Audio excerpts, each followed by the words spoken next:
soo dhaweynta waad aragtaan waa reer Jubbaland idinka wada diyaar waa soo dhaweynta marka soo dhaweyntan kulligeen diyaar u wadana in halkan ku soo dhaweyno madaxda qaranka ee imaan doonta reer Jubbaland waxaan rajaynayaa in soo dhaweyn qiimo badan la sameyn doono aad iyo aad loo soo dhaweyn doono mas'uuliyiinta muddooyinka ay joogaan soo dhaweyntaas ay si fiican u socon doonta hadii la yiraahdo yaa imaanaya maanta waxaa imaanaya mas'uuliyiin fara badan yaa ka mid loo baahan hadda inaan dhaan hebel ay imaan doono insha Allah way imaan doonaan isha ku macallina roogaga cadcad kaamiradaada cascas kaamiradaada hayso aad arki doona cid imaan doonta hadii la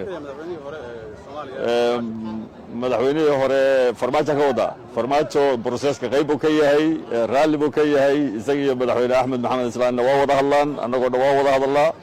cudurro ma jiro aad iyo aad boqolkiiba boqol buu on board yahay shirkan Kismaayo ka furmaya ma ka qayb galaya oo imaanaya marka hal la gaaro taa marka la gaaro inuu shirka la yimaadayno ogaan doonaa hadii la fuud maanta la sugaya qayb ma ka yahay hal la gaaro mufruuda imaan doonta hadii la yiraahdo markay soo degaan markaas aynu ka hadlaynaa cidda maqan markaas ka jawaabayna hadii la yiraahdo adaa mudan